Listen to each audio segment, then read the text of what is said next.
Assalamualaikum warahmatullahi wabarakatuh. Perkenalkan, nama saya Yunus dan Citra dengan NIM 2205126481 dari kelas TIB 22. Di sini saya akan menjelaskan mengenai jaringan komputer. Untuk jaringan komputer ini nanti yang akan dibahas adalah mengenai pengertian jaringan, pembagian jaringan, topologi jaringan, dan metode jaringan saat ini. Yang pertama itu adalah pengertian jaringan komputer. Jaringan komputer itu adalah sekumpulan komputer dan beberapa peralatan lainnya yang saling terhubung dalam satu kesatuan. Seperti antaranya adalah satu komputer sebagai server atau sebagai komputer utama untuk mengirim data, dan komputer lain atau komputer user yang digunakan untuk menerima data atau untuk mengolah data tersebut. Dan untuk jaringan ini tidak hanya satu komputer saja, tapi dapat lebih dari satu komputer ataupun bisa lebih banyak lagi. Selanjutnya ada sistem terdistribusi. Untuk sistem terdistribusi ini adalah sistem perangkat lunak itu yang dibuat di atas sebuah jaringan. Nah, sistem perangkat lunak itu dibuat untuk meningkatkan keterpaduan dan transparansi jaringan komputer tersebut akan lebih baik. Dan untuk yang dibahas selanjutnya adalah jaringan komputer terpusat dengan jaringan komputer terdistribusi. Untuk jaringan komputer terpusat ini artinya ada satu server utama atau pusat dan yang lainnya itulah klien atau user, di mana setiap klien atau user ini dapat bertukar informasi melalui server pusat dan dikirimkannya itu mulai dari server pusat. Apabila server pusat mengalami kesalahan, maka seluruh klien akan juga mengalami gangguan. Tapi jika satu klien saja yang mengalami gangguan, maka lainnya tidak.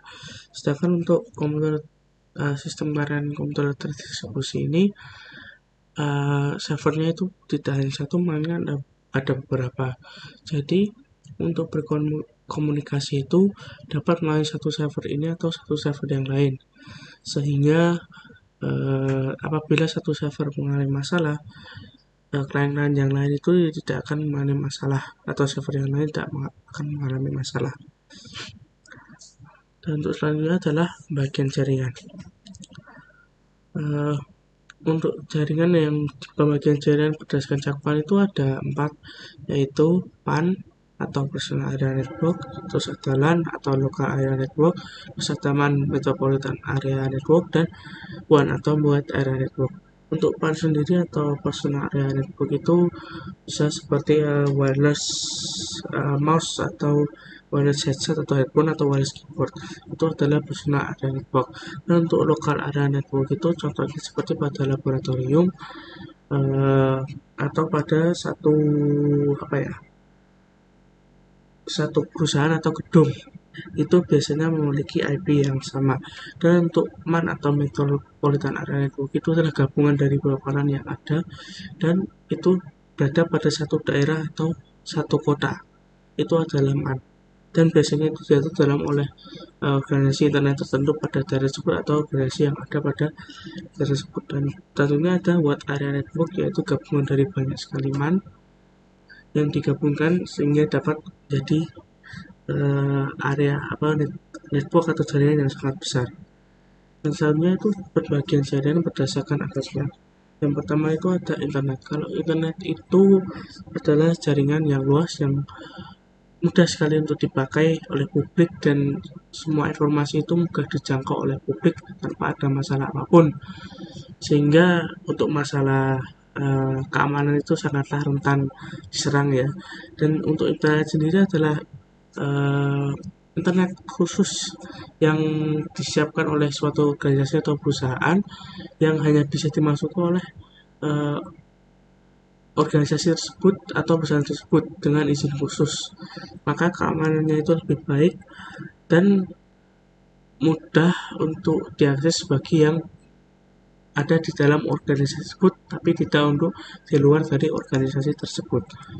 Dan selanjutnya adalah jaringan berdasarkan cara membangunnya, yaitu jaringan ad hoc dan jaringan infrastruktur.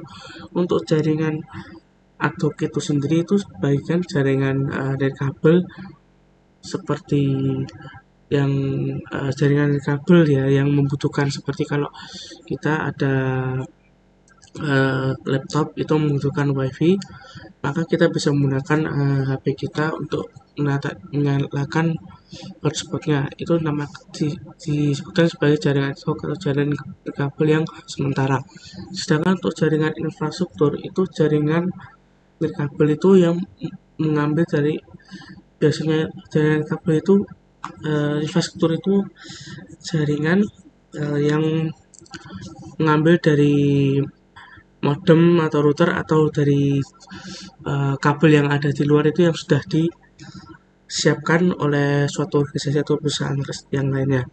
Dan itu biasanya untuk infrastruktur itu seperti wifi pada rumah atau wifi pada suatu perusahaan.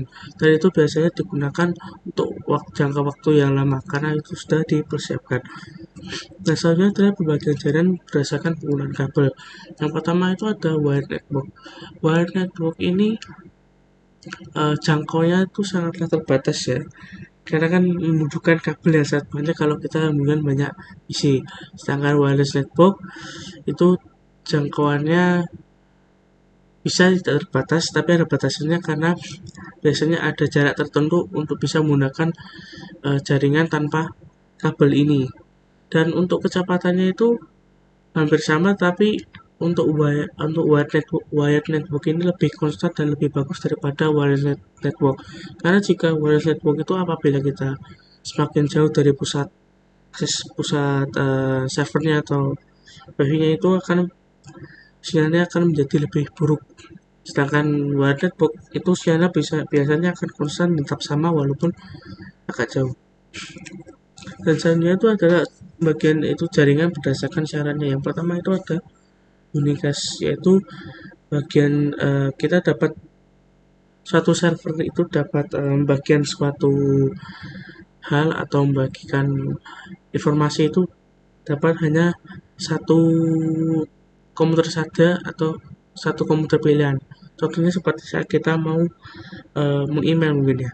Terus untuk multicast itu satu server itu dapat membagikan informasi atau siarannya itu dapat ke beberapa komputer klien atau user pilihannya, seperti itu. Sedangkan broadcast itu dapat itu ditayangkan untuk siapa saja yang memiliki internet. Contohnya seperti YouTube. YouTube apabila ada live kan kita dapat melihat tanpa harus ada batasannya, biasa seperti itu, kecuali kalau ada batasan seperti live membership. Dan selanjutnya adalah topologi jaringan. Untuk topologi jaringan ini ada topologi bus. Topologi bus ini adalah sebuah jaringan kabel lurus dan biasanya ada klien-klien yang menghubungkan ke jaringan kabel tersebut. Untuk topologi bus ini apabila data dikirimkan ke suatu klien, apabila data itu lewat kepada klien-klien sebelumnya dapat melihat tapi tidak dapat mengaksesnya, dan karena hanya dapat diakses kepada klien yang akan menerimanya. Dan kelemahan pada topologi bus ini apabila salah satu kabel lurus pusatnya itu terputus, maka klien-klien yang akan di depannya itu akan mengalami masalah. Yang selanjutnya itu ada topologi star. Untuk topologi star ini memiliki kelebihan apabila tidak ada masalah apabila satu user atau satu klien itu mengalami masalah, dan itu tidak akan mengganggu klien lainnya. Tapi apabila server pusat atau server utama itu mengalami masalah, maka seluruh klien itu akan mengalami masalah juga. Dan selanjutnya ada topologi ring. Untuk topologi ring ini satu klien antara klien yang lain itu dapat terhubung seperti membentuk sebuah lingkaran cincin. Dan topologi ring ini sangatlah mudah dalam mengirimkan data karena tidak akan terjadi yang namanya data collision karena akan dikirimkan melalui satu persatu setiap kliennya. Tapi apabila ada masalah dengan salah satu hubungan klien, maka seluruh klien atau usernya akan mengalami masalah juga. Terus selanjutnya ada topologi mesh. Untuk topologi mesh ini uh, kita dapat mengirimkan suatu data itu menggunakan jalur lain apabila satu jalur itu mengalami masalah atau gangguan, sehingga data yang dikirimkan itu tidak akan menjadi masalah. Dan topologi mesh ini sangatlah mahal biayanya karena membutuhkan banyak kabel dan juga konfigurasi yang tidak mudah. Untuk selanjutnya ada model jaringan saat ini. Untuk model jaringan saat ini itu sangatlah besar. Dari pengembangan yang menggunakan kabel sekarang bisa menjadi wireless, itu sudah sangat cepat pengembangannya. Mungkin dari 4G terus ke 5G, area network itu sangatlah besar. Terus bisa memudahkan seperti cloud computing, itu juga sangat dibutuhkan untuk perusahaan-perusahaan pada saat ini. Itu saja menurut saya. Terima kasih. Wassalamualaikum warahmatullahi wabarakatuh.